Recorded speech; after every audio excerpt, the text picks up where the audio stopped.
तो हम देखेंगे यहाँ पर identity operator, membership operator, bitwise operator और डिफरेंट कंट्रोल स्ट्रक्चर्स कौन से अवेलेबल है और उसमें से इफ स्टेटमेंट कैसे वर्क करता है। तो मेंबरशिप ऑपरेटर हमारे पास टू टाइप्स के हैं, in and not in. In membership operator help करता है किसी भी सीक्वेंस में आइटम के प्रेजेंस को चेक करने के लिए।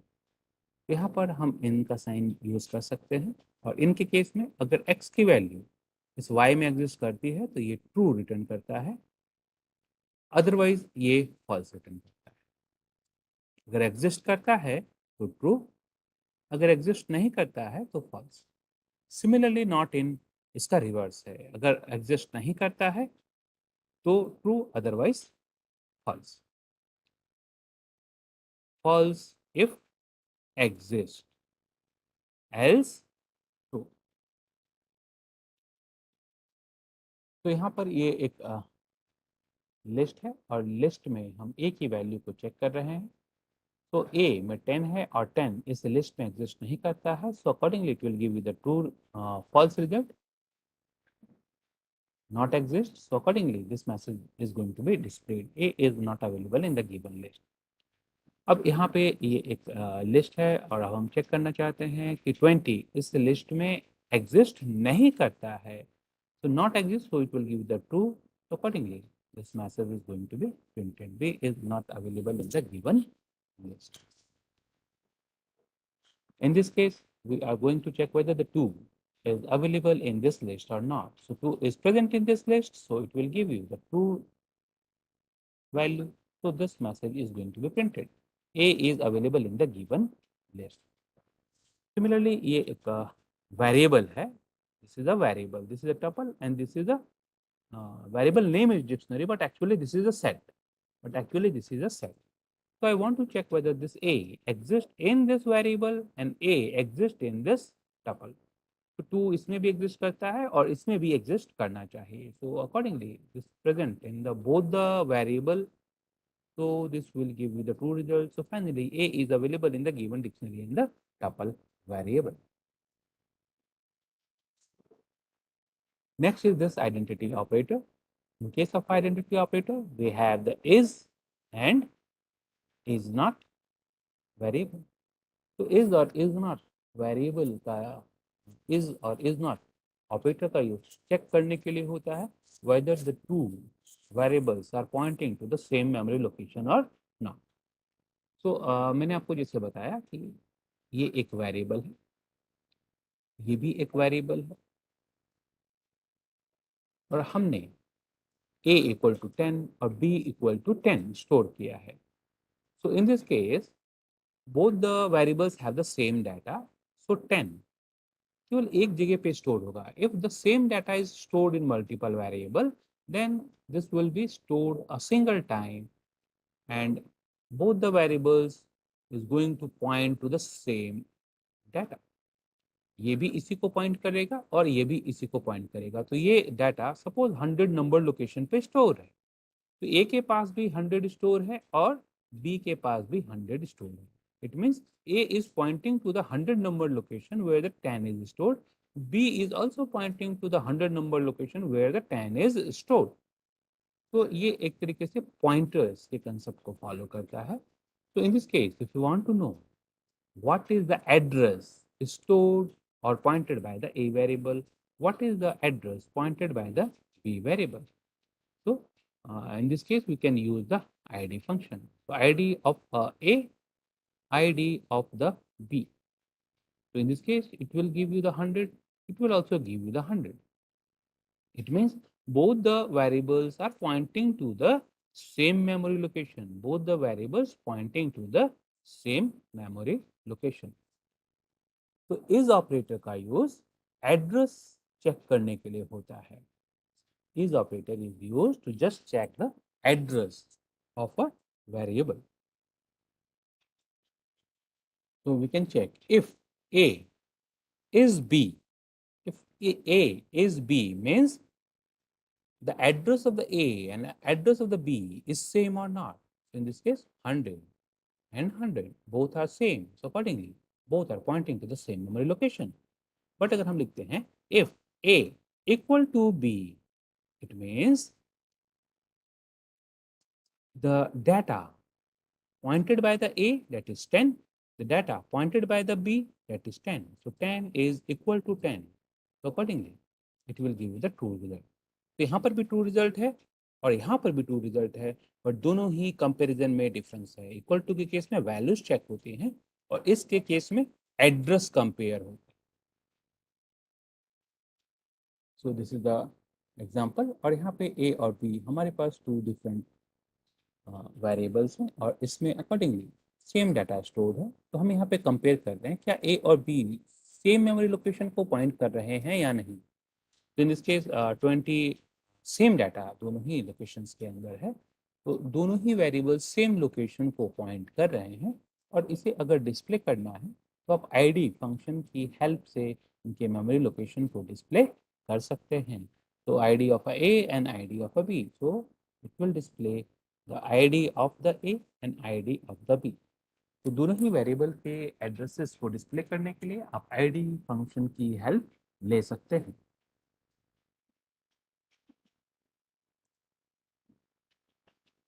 तो ए में हमारे पास 20 है और बी में भी हमारे पास 20 है. तो इन दिस केस हम यहाँ पर आईडी से ए और बी के एड्रेसेस को चेक कर सकते हैं कि दोनों ही एड्रेसेस सेम है या नहीं. तो A is B, true means both variables are pointing to the same memory location. So C equal to 30. So ID of C, this is different from the this location. अब हम एक और variable create करते हैं D और उसमें फिर से 20 स्टोर कर देते हैं. D equal to 20. और अब हम इसका चेक करते हैं. ID of the D same वही लोकेशन है जो A और B को मिला. तो पाइथन के अंदर मेमोरी मैनेजमेंट ऑटोमेटिकली होता है. अगर सेम डाटा स्टोर हो रहा है तो वो डाटा एरिया में केवल एक जगह पे स्टोर होगा और सेम एड्रेस सभी वेरिएबल्स को अलोकेट कर दिया जाता है. So by using this ID function, you can check the address of a variable.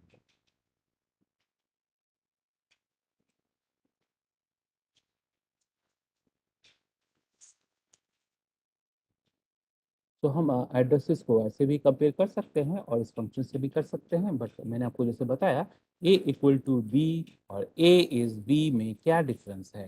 a equal to b में कंपेयर होगा 20 इक्वल टू 20 और a इज b में कंपेयर होगा address, that is 4128 is equal to 4128 is there or not. तो 4128 और 4128 same address है या नहीं. और ये यूज किया जाता है नॉर्मली म्यूटेबल डाटा टाइप्स के लिए.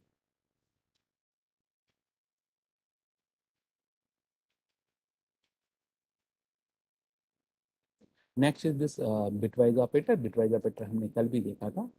बिटवाइज ऑपरेटर हमारे पास एंड और एक्सक्लूसिव और not, left shift and right shift operator available है. तो एक ऑपरेटर हमने कल भी देखा था, दैट इज एंड. और एक ऑपरेटर आज है, दैट इज दिस वन. तो ये एक लॉजिकल ऑपरेटर है, ये बिट वाइज ऑपरेटर है. This wise is logical and this wise is bit wise and. दोनों में क्या डिफरेंस है वो समझने की कोशिश करते हैं. तो if I right 4 and 10, 4 and 10, and if I write 4 and 10, what is the difference between these two expressions? So 4 means non-zero value, so this is true. 10 means non-zero value, means this is true. So true and true, finally we get a true result. But ये एक bitwise operator है. तो 4 को हम binary form में convert करेंगे, 10 को हम बाइनरी फॉर्मेट में कन्वर्ट करेंगे और अब हम बिट लेवल पे चेक करेंगे ये ट्रू फॉल्स है या नहीं. सो this is 0, this is 0, this is 0, this is 1. So finally we get this 1 0 1 0 0. तो ये हमारे पास डाटा है, एंड अकॉर्डिंगली इसे अगर हम डेसिमल में कन्वर्ट करते हैं तो this is going to be 8। इस केस में हमें 8 मिल जाता है।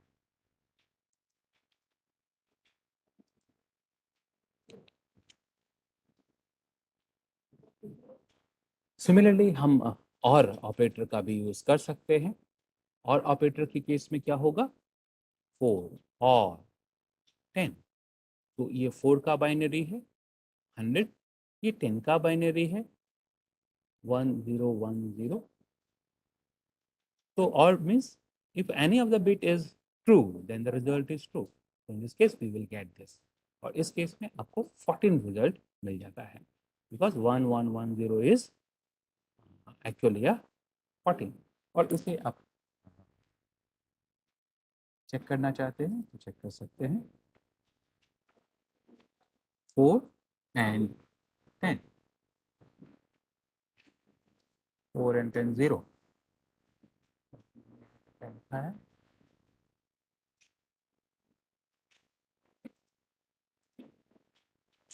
Okay, so this one is 0, so we get 0 because this one is 0. So if any of the bit is false, then final result is false.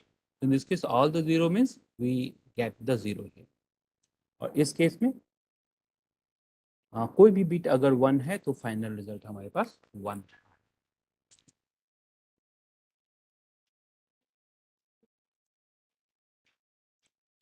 Four और 10, this is 40.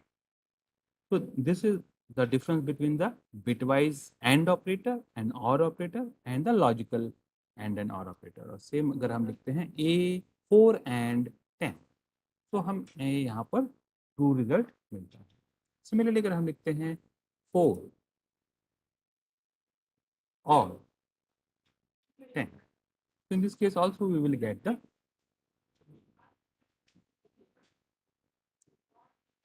true result.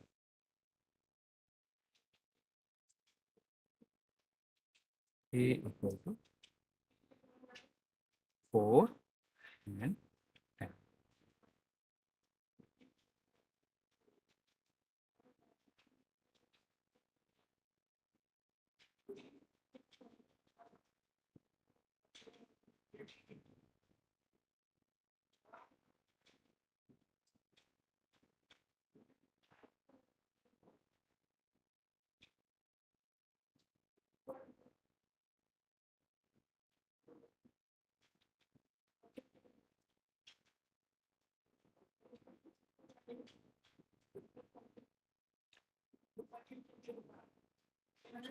Bitwise and और के case में number को binary में convert करने के बाद result calculate होता है।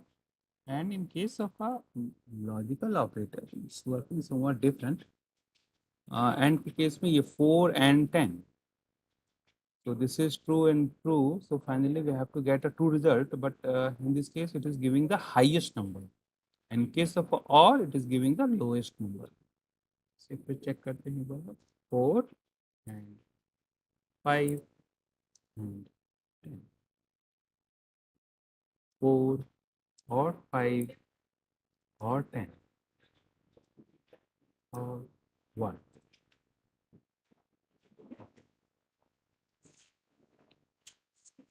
सो एंड के केस में ये ट्रू है, ये ट्रू है, एंड फाइनली ये ट्रू है। तो जो लास्ट वैल्यू है जस्ट वो शो कर रहा है।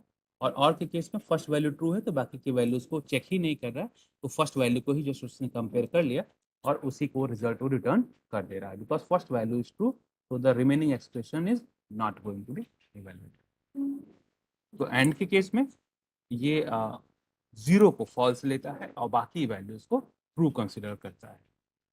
बट बिटवाइज सर्किट में हमें डाटा को बाइनरी फॉर्म में कन्वर्ट करना पड़ेगा एंड देन बिटवाइज लेवल पे इस डाटा को हम चेक करते हैं। तो एंड के केस में दोनों ही बिट्स ऑन हैं, only then it will have the 1, otherwise it will have 0। Bitwise और के केस में अगर एक भी बिट ऑन है 1 है तो ये 1 होगा, अदरवाइज 0। एक्सक्लूसिव ऑर के केस में अगर दोनों सेम हैं, यानी कि 0 0 है या 1 1 है, तो 0 होगा। अगर डिफरेंट हैं तो ये 1 1। Exclusive OR means if both the bits are different, only then it will give you the one result. Similarly, this is the example A60 B13 और ये दो नंबर्स हैं, इसका बाइनरी फॉर्मेट यहाँ पे गिवन है। एंड के केस में अब हम यहाँ पे बिट लेवल पे चेक कर रहे हैं क्या दोनों बिट ट्रू है या नहीं। तो this is false, this is true, this one false false, ये दोनों ट्रू हैं, बाकी के सारे फॉल्स हैं। तो this is the only true value. तो 1 1 के केस में अगर इसे हम डेसिमल में कन्वर्ट करेंगे तो ये अकॉर्डिंगली हमें यहाँ पे 12 मिलता है।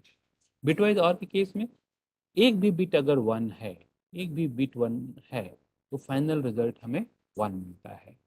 तो in this case if you want to convert this one in decimal you will get 61।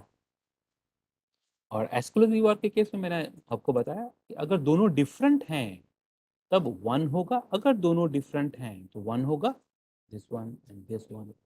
अगर सेम है वो 0 हो, सेम 1 1 भी हो सकता है और 0 0 भी हो सकता है। तो this one is the result. और इस केस में इसे कन्वर्ट करेंगे तो 49 रिजल्ट आएगा।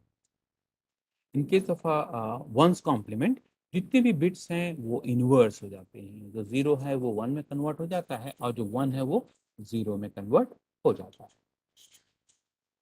Similarly in the left and the right shift operator, अब ये हमारे पास 10 है। मैंने जैसे आपको बताया था कल भी कि ये हमारे पास एक मेमोरी लोकेशन है और अगर ये 10 है तो ये जो डाटा है जस्ट हम कंसिडर कर रहे हैं कि ये 1 बाइट ऑफ वैल्यूज है। तो इंटीजर 2 बाइट या 4 बाइट में स्टोर हो रहा है। तो in this case suppose this is the value,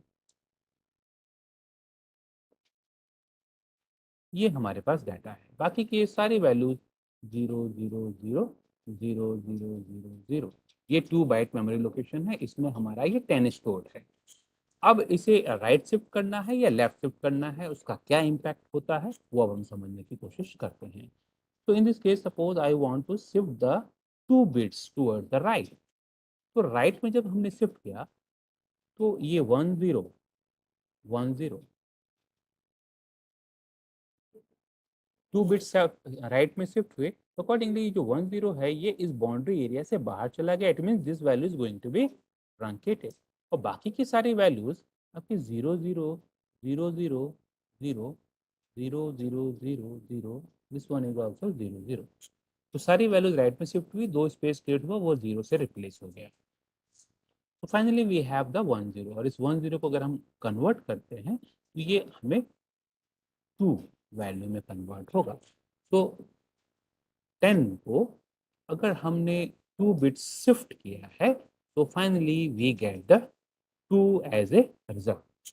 अब हम देखते हैं लेफ्ट शिफ्ट के केस में क्या होगा।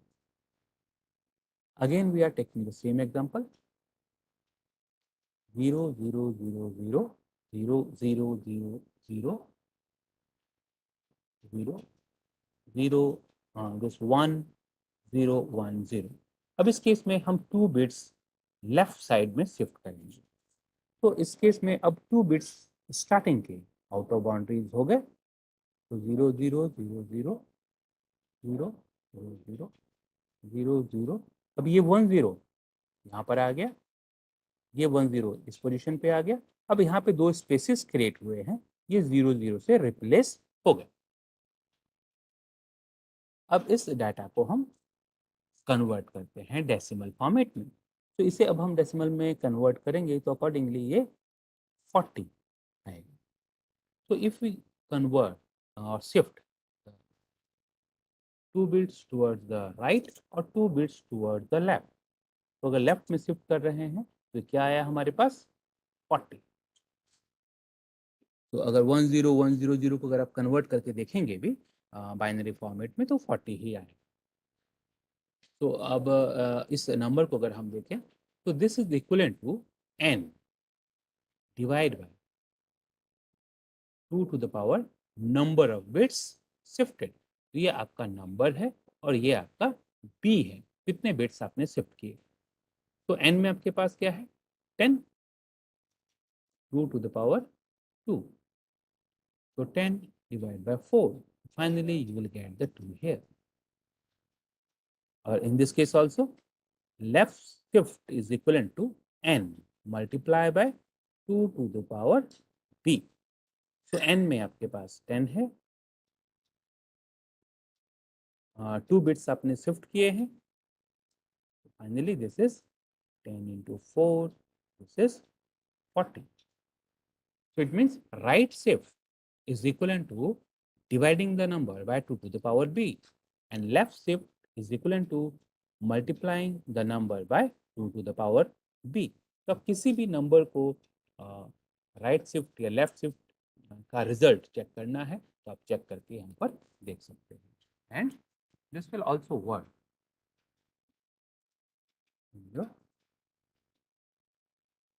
सपोज ये 10 है और अब हम ए को राइट शिफ्ट कर रहे हैं 2 bits. Accordingly you will gate 2. But अगर इसे हम लेफ्ट शिफ्ट 2 कर दे तो यहाँ पर 40 रहेगा. तो इंटरनली बिट्स कैसे लेफ्ट या राइट साइड में मूव हो रहे हैं वो समझना जरूरी है, अदरवाइज बाकी वर्क ये ऑटोमेटिकली कर लेता है. And bit wise operators are use in the encryption and decryption technologies. अगर नॉर्मल बिजनेस एप्लीकेशन पे आप काम कर रहे हैं, डाटा साइंस पे आप काम कर रहे हैं तो शायद इसकी जरूरत ना पड़े. But if you are going to use this Python for the cyber security and hacking courses तो वहाँ पर आपको बिटवाइज ऑपरेटर की हेल्प लेनी पड़ सकती है.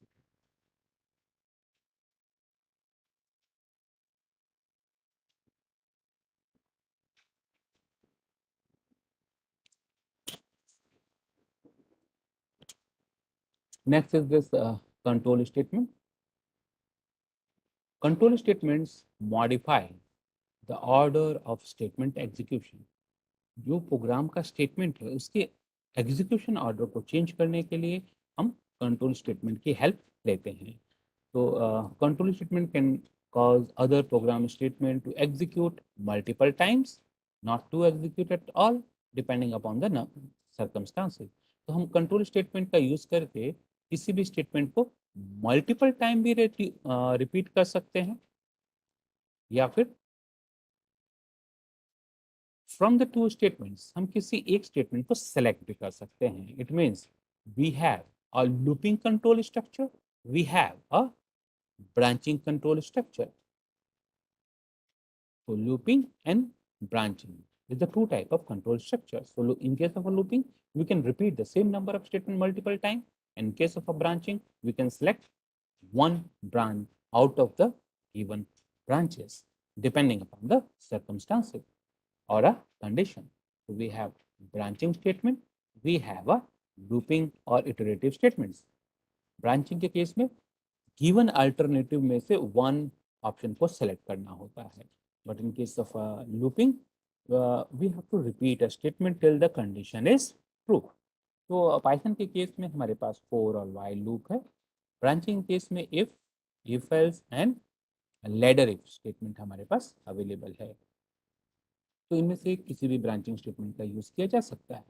तो आज के सेशन में आज हम लोग केवल ब्रांचिंग स्टेटमेंट को देखेंगे. रिमेनिंग सेशन में हम लूपिंग कंट्रोल स्ट्रक्चर्स को वन बाय वन एक्सप्लोर करेंगे. So first one is this if statement. This statement evaluates an expression and directs program execution depending upon the result. Evaluation. तो हमने यहाँ पर एक एक्सप्रेशन और ये एक्सप्रेशन किस टाइप का होगा? This is an relational expression. Relational expression. इस रिलेशनल एक्सप्रेशन की वैल्यू या तो ट्रू होगी या तो फॉल्स होगी. तो इन case of a true this statement is going to be executed. In case of false, this statement is skipped. तो if का सिंटेक्स क्या है? if the expression और expression कैसा है? रिलेशनल या फिर logical. and in both the cases you get either the true or the false result. if के केस में ये कॉलन साइन जरूरी है और if का स्टेटमेंट जो भी होगा वो टुवर्ड द राइट इंडेंट करना जरूरी होता है. because this indentation represent the body of the if statement. So एक एग्जांपल है. यहाँ पर हमारे पास 100 है। 100 जैसा मैंने आपको बताया कि नॉन जीरो वैल्यू है, तो इससे अकॉर्डिंगली ये ट्रू कंसिडर करेगा। So in case of a true, this statement is going to be executed. तो ट्रू के केस में ये स्टेटमेंट एग्जीक्यूट होगा। इन दोनों ही स्टेटमेंट को एग्जीक्यूट करने के बाद नेक्स्ट स्टेटमेंट है वेरिएबल इक्वल टू जीरो, तो जीरो आपका फॉल्स स्टेटमेंट है। तो फॉल्स के केस में ये फॉल्स के केस में ये कोई भी स्टेटमेंट एग्जीक्यूट नहीं होगा और डायरेक्टली ये लास्ट स्टेटमेंट पर आ जाएगा, and in this case it will print the good type. So in case of a true only, this statement is going to be executed, and in case of a false, कोई भी statement यहाँ पर execute नहीं होगा। So in this case we have not defined the else part of this if. if का else part भी define किया जा सकता है। तो if के साथ else part भी हम रख सकते हैं, और else represent करता है false condition। तो if के केस में हमारे पास ट्रू स्टेटमेंट भी हो सकता है और false statement भी हो सकता है। तो if true, so this will be executed. If false, this part is going to be executed. True के केस में ये execute होगा और false के केस में ये वाला part execute होता है। So this is the syntax of the if and else statement. This is the condition. This is the colon sign। और इस केस में अगर ये एक्सप्रेशन ट्रू है तो ट्रू के केस में ये स्टेटमेंट एग्जीक्यूट होगा, और अगर फॉल्स है तो ये वाला स्टेटमेंट एग्जीक्यूट होता है। This is the true part and this is the false part. So whenever you write expression, it will be evaluated into either the true or the false part। अगर true है तो ये body part execute होगा, और अगर false है तो ये वाला part execute होता है। And this is the next example। यहाँ पर हमने सेम एग्जाम्पल को मल्टीपल ब्रांच के थ्रू लिंक किया हुआ। So in this case if this is the 100, तो 100 एक नॉन जीरो वैल्यू है, so this is evaluated into true. Accordingly ये पार्ट आपका एग्जीक्यूट होगा, and after this else part execute नहीं होगा। So after this it will jump to the print statement. तो else part तभी एग्जीक्यूट होगा अगर ये एक्सप्रेशन फॉल्स है, अदरवाइज ये एल्स पार्ट एग्जीक्यूट नहीं होगा। In this case the zero is considered as false। तो false के केस में ये पार्ट एग्जीक्यूट नहीं होगा और directly it will go to the else part, और एल्स स्टेटमेंट एग्जीक्यूट होने के बाद ये प्रिंट स्टेटमेंट को एग्जीक्यूट करेगा। So this is the steps how the if statement is working in case of a Python। तो यहाँ पे ध्यान रखने की जरूरत क्या है कि जो भी ट्रू पार्ट या फॉल्स पार्ट बॉडी पार्ट है, ये इफ से राइट साइड में इंडेंटेड होते हैं, बट इफ और एल्स दोनों वन बिलो द अनदर है। ये जो स्टेटमेंट है ये जस्ट एक के नीचे एक होते हैं, बट इसका जो ट्रू और फॉल्स पार्ट है वो राइट साइड में इंडेंटेड होता है। जो इसका बॉडी पार्ट है और इसका जो बॉडी पार्ट है ये toward the right side. So let me see some example also।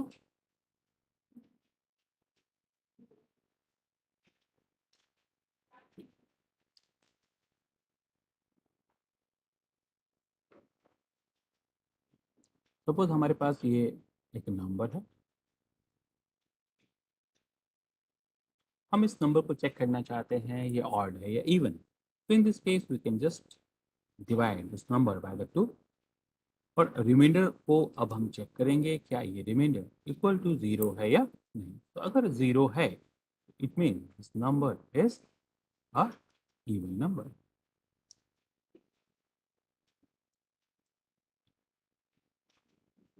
Else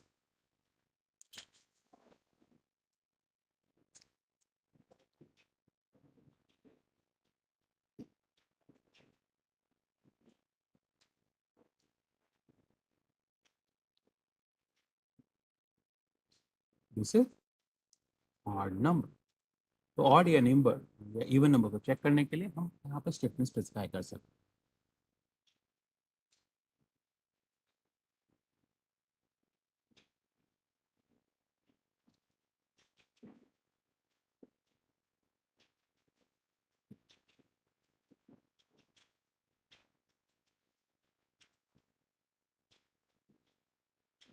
तो यहाँ पर आपके पास 123 है, तो अकॉर्डिंगली ये नंबर ऑड है। बट अगर हम इसे इवन नंबर में कन्वर्ट कर देते हैं, so in that case you will get the even number message. Similarly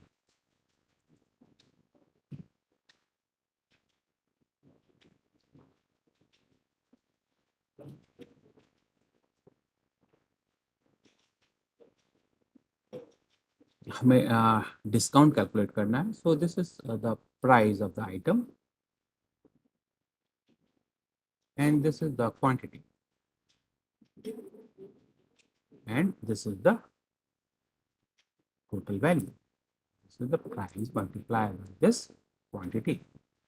और इस केस में हमें देखना है कि अगर टोटल वैल्यू 5000 से ज़्यादा है तो हमें 10% डिस्काउंट देना है, अदरवाइज 5% डिस्काउंट देना है। So in this case we can check if the total is greater than 5000, then discount is 10% of the value, else discount is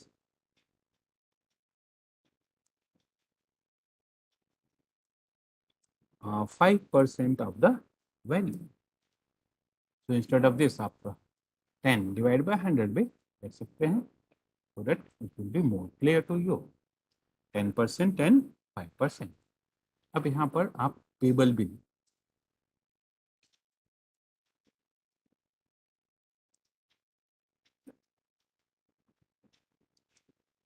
total minus discount,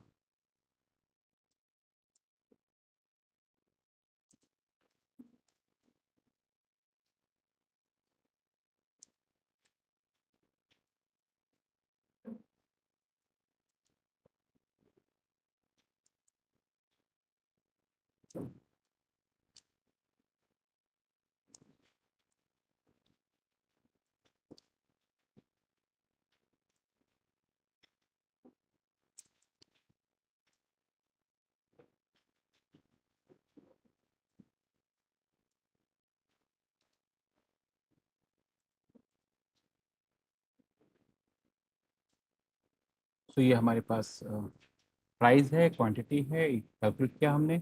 और यहाँ पे अगर हम देखें तो ये डिस्काउंट एक ट्रू पार्ट है, ये डिस्काउंट इसका फॉल्स पार्ट है। तो depending upon the total bill it will either calculate this और दिस, और ये कैलकुलेट करने के बाद ये सारी स्टेटमेंट यहाँ पर कैलकुलेट होती है। बट अगर हम इस स्टेटमेंट को थोड़ा सा इंडेंट कर दें और इसके ठीक नीचे ना रखें तो क्या होगा? So in this case you will get an unindented error, क्योंकि ये स्टेटमेंट ना इस स्टेटमेंट के साथ है और ना ही टॉप लेवल स्टेटमेंट के साथ है। तो इसे या तो हमें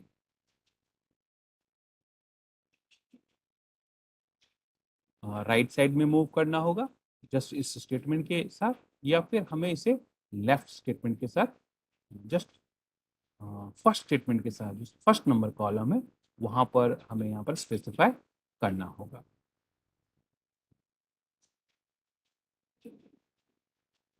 तो इस केस में अगर हम देखें तो पे बिल हमारा डिस्प्ले हो रहा है, but now I am going to increase the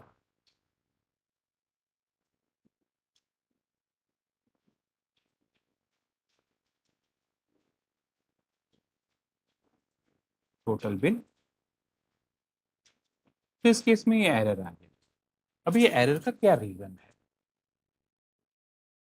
quantity 20 है और प्राइस 300 है, तो प्राइस इनटू द क्वांटिटी, तो यहाँ पर टोटल 6000 है और 6000 ग्रेटर देन 5000, 6000 ग्रेटर देन 5000, तो ये कंडीशन फॉल्स हो गया।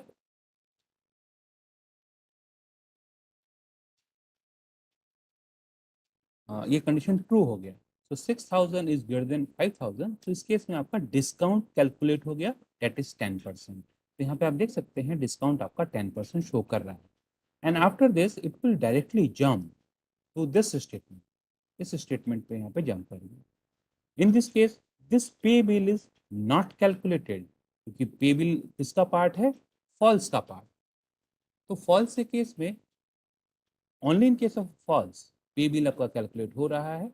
ट्रू के केस में पे बिल कैलकुलेट नहीं हो रहा है। तो अगर आप चाहते हैं कि पे बिल ट्रू या फॉल्स दोनों ही केस में कैलकुलेट हो, तो इस पे बिल को इस ट्रू और फॉल्स बॉडी पार्ट से हमें बाहर रखना होगा। So in that case you have to move this statement toward the left. तो इसको एक बार समझने की कोशिश करते हैं कि करंटली ये स्टेटमेंट कहाँ पर मूव कर रहा है।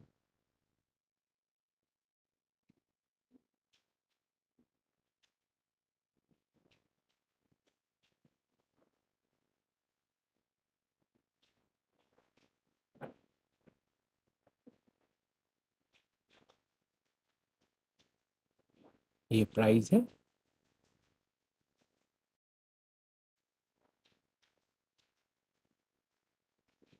ये क्वांटिटी है,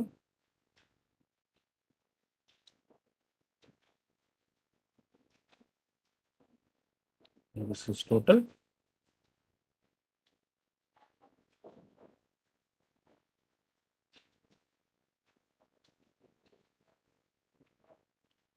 and this is the condition.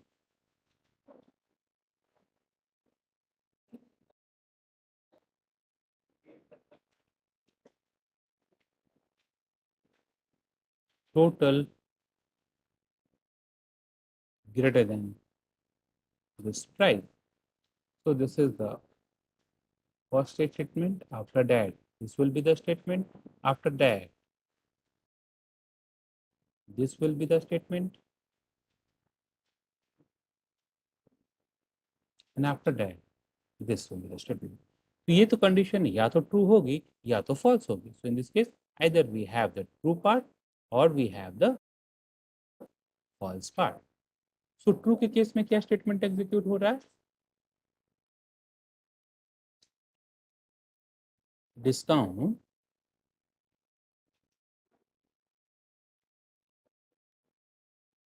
Total divide by multiply by 10 divided by 100. And in case of a false, we have two statements.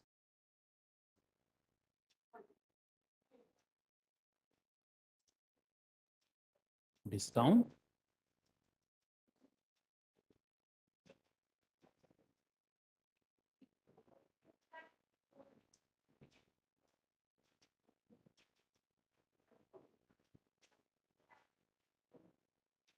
and payable.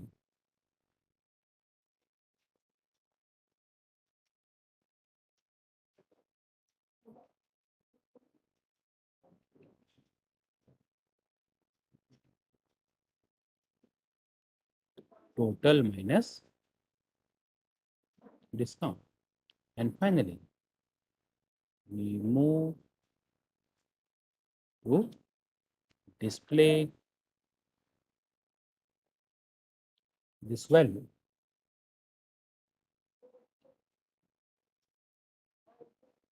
Total discount and payable. So इस case में अगर हम देखें तो 320 के case में total quantity क्या हुआ, टोटल बिल क्या हुआ?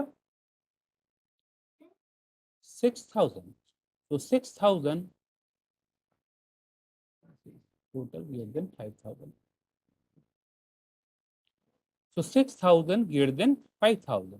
तो ये केस आपका ट्रू है। ट्रू के केस में डिस्काउंट कैलकुलेट हुआ, तो आपके पास टोटल अवेलेबल है, डिस्काउंट अवेलेबल है, पे बिल इस साइड है ही नहीं। तो जब पे बिल वेरिएबल क्रिएट ही नहीं हुआ तो इसे आप डिस्प्ले कैसे कर सकते हैं? That's why it's giving a error message. But अगर यहाँ पर हम डिफरेंट डाटा ले लें, सपोज यहाँ 100 और 20 ले लेते हैं, इस केस में टोटल वैल्यू क्या होगा? 2000। तो 2000 ग्रेटर देन 5000 फॉल्स हो गया। सो फॉल्स के केस में 6000 के केस में तो ट्रू हो रहा था, और 2000 के केस में फॉल्स हो गया। तो 2000 के केस में जब फॉल्स हुआ तो इस केस में डिस्काउंट भी कैलकुलेट हुआ और पे बिल भी कैलकुलेट होगा। तो इस केस में ये सारी वैल्यूज यहाँ पर डिस्प्ले हो जा रही हैं। That's why we are getting this result if the value is less than 5000। तो अगर 5000 से लेस आपका टोटल बिल है तब तो ये पे बिल कैलकुलेट हो जा रहा है। बट अगर आपका टोटल 5000 से ज़्यादा है उस केस में पे बिल कैलकुलेट हुआ ही नहीं। That's why you are getting error. इसका सॉल्यूशन क्या है? इस पे बिल को इस बॉक्स से हटाकर इस पोजीशन पे लाना होगा। इस पे बिल को यहाँ से हटाकर इस पोजीशन पे लाना होगा। तो इस पोजीशन पे लाने के लिए क्या करना होगा? ये जो टोटल डिस्काउंट और पे बिल जो डिस्प्ले हम कर रहे हैं सेम उसी लेवल पर पे बिल भी होना चाहिए। यानी इस पे बिल को हमें राइट साइड शिफ्ट करके ठीक इसके यहाँ पे लाना होगा। इस पे बिल को हम राइट साइड में शिफ्ट कर देंगे। ये जो पे बिल है इसे हमने राइट साइड में शिफ्ट कर दिया। तो अब इस केस में देखते हैं 3320 6000 हुआ। 6000 ग्रेटर देन 5000 ट्रू हो गया। अब डिस्काउंट भी है और ये पे बिल भी हम यहाँ पर ले आए। तो डिस्काउंट कैलकुलेट होने के बाद ये पे बिल कैलकुलेट होगा और पे बिल कैलकुलेट होने के बाद ये डाटा यहाँ पर डिस्प्ले हो जाना चाहिए। तो मैं जस्ट इस पे बिल को शिफ्ट करने के बाद इसे दोबारा से रन कर देता हूँ। तो इस केस में देख सकते हैं हमारा रिजल्ट यहाँ पर कैलकुलेट हो गया। तो this is the impact of this indentation. तो इसे अगर राइट साइड में शिफ्ट करेंगे तो ये एल्स पार्ट यानी कि फॉल्स का बॉडी पार्ट में मूव कर जाएगा। तो और इसे अगर बाकी स्टेटमेंट के इक्विवेलेंट रखना है तो अकॉर्डिंगली इस स्टेटमेंट को राइट साइड में शिफ्ट करना पड़ेगा। तो यहाँ पर आपके पास कर्ली ब्रैकेट का कंसेप्ट नहीं है। तो whenever you want to move the statement into the body of a control structure तो उसे राइट साइड में शिफ्ट किया जाता है। एंड सिमिलरली ये जो इंडेंटेशन आप कर रहे हैं कोई ज़रूरी नहीं है कि इक्विवेलेंट हो। ये ट्रू बॉडी पार्ट है तो ट्रू बॉडी पार्ट हमने यहाँ पे रखा हुआ है और ये फॉल्स बॉडी पार्ट है फॉल्स बॉडी पार्ट को हमने जस्ट यहाँ पे रखा हुआ है। तो this will also work because true statement सब स्टेटमेंट एक लेवल पे होने चाहिए और फॉल्स स्टेटमेंट जितने भी हैं वो एक लेवल पे होने चाहिए। ट्रू और फॉल्स स्टेटमेंट एक लेवल पे हो ऐसा कोई ज़रूरी नहीं है।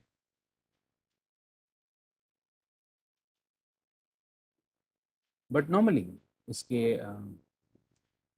बेटर क्लियरिटी के लिए हम जो ट्रू बॉडी पार्ट है और फॉल्स बॉडी पार्ट है इन्हें हम सेम इंडेंट पे रखते हैं। यहाँ पे किसी को कोई कंफ्यूजन हो तो अभी आप पूछ सकते हैं। कोई क्लियरिटी किसी को चाहिए तो यहाँ पर अभी आप पूछ सकते हैं।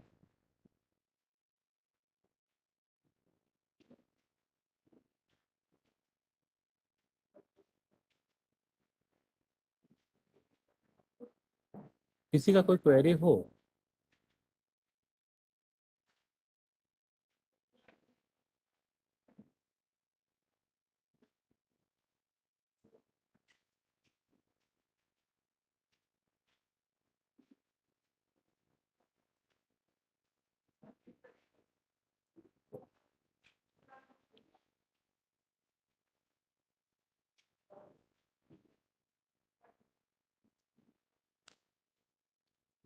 Next is ladder if. Last statement is ladder if. Ladder if का रिक्वायरमेंट क्यों होता है और हम क्यों यूज करते हैं उसे समझने की कोशिश करते हैं। Suppose we have 3 subjects. हमारे पास 3 डिफरेंट सब्जेक्ट्स हैं उनके मार्क्स हमारे पास available.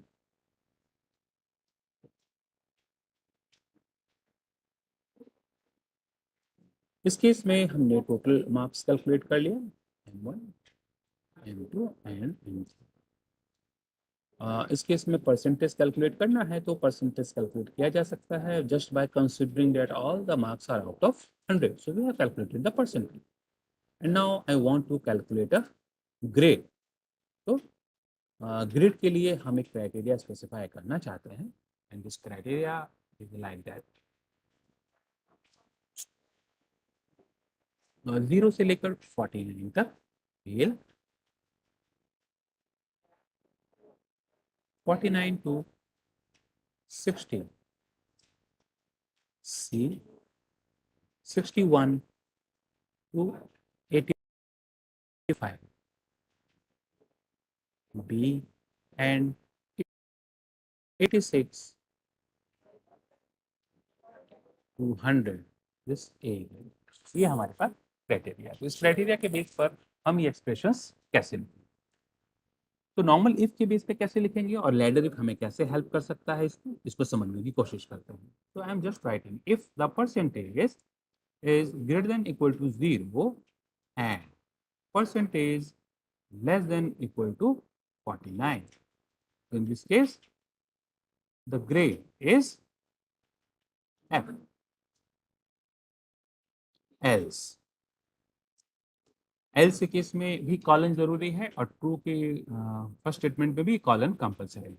And the next is again if percentage greater than equal to 49 and percentage less than equal to 60,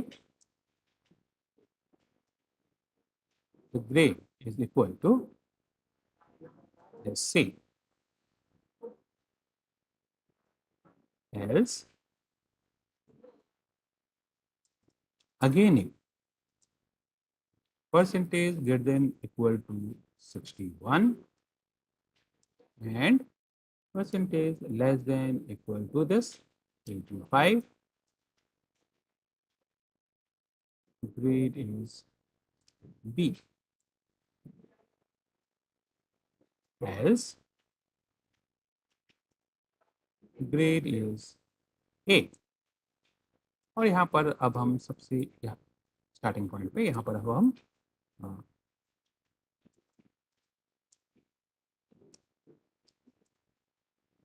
total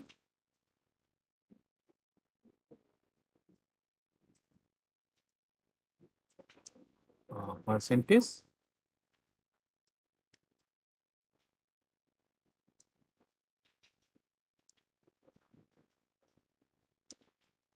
और ग्रेड डिस्प्ले किया जा सकता है। तो हम जस्ट एग्जीक्यूटिंग दिस कोड। तो ये हमारे पास 70.333 एंड बी इसे इंटीजर में कन्वर्ट करने के लिए, परसेंटेज को इंटीजर में कन्वर्ट करने के लिए इसे हम इंटीजर फॉर्मेट में रख सकते हैं, so that we will get a integer format of this percentage. तो 70% है और 70 के बेस पर ये बी ग्रेड होना चाहिए, तो बी ग्रेड यहाँ पर आ रहा है।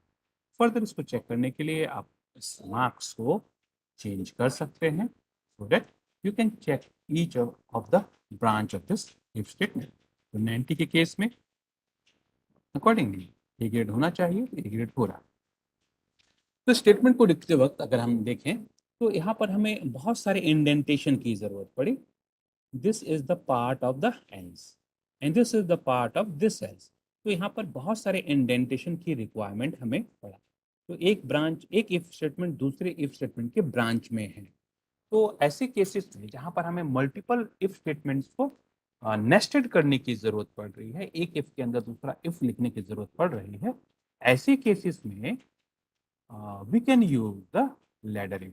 तो लैडर इफ कैसे यूज होता है इस केस में, वो अब हम देखते हैं और उससे हमारा स्टेटमेंट कैसे सिंप्लीफाई होता है वो चेक करते हैं। तो ये एल्स के अंदर जो इफ है, मल्टीपल इफ है, तो इस केसेस में इसे हम जस्ट मर्ज कर देते हैं, एल इफ। तो ये first case and this is the second case. And again इसको फिर से हम सेम लेवल पे स्टेटमेंट को ले आते हैं, एल इफ।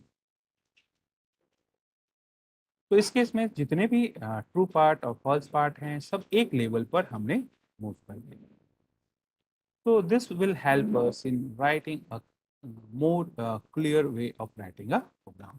तो जब भी मल्टीपल ब्रांचेस हमारे पास हो तो ऐसे केसेस में हम लैडर इफ की हेल्प ले सकते हैं, एलिफ स्टेटमेंट की हेल्प ले सकते हैं। इसमें जितने भी स्टेटमेंट हैं वो एक सेम लेवल पे हैं और उसके अंदर के स्टेटमेंट को हम यहाँ पर इंडेंट कर सकते हैं।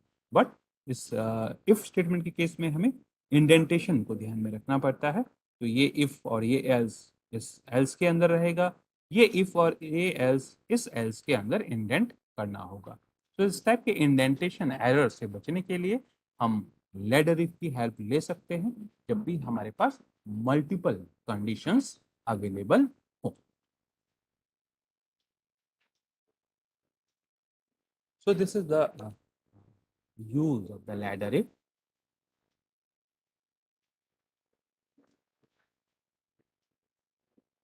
In this case, the else is not a compulsory part. A compulsory part नहीं है, but this is an optional. This is an optional part. जब भी मल्टीपल केसेस हो आप if else if की help ले सकते. So in this case, now we have this 100. So now I want to check whether the 100 is available in this or not. So this one is false. It will directly jump to this one is false, jump to this one is true. So accordingly, the statement will be executed, and after that, it will go to the last. This is the last statement.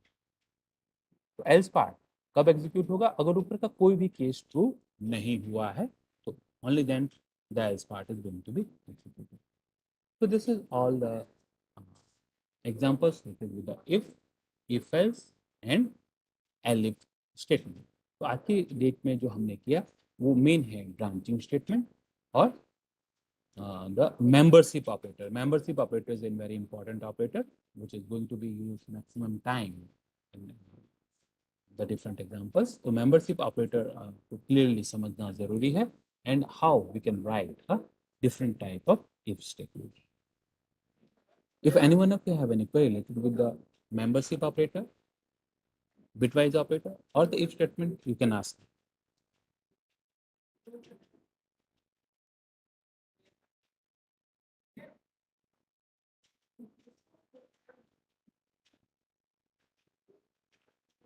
Okay, then I am closing the session.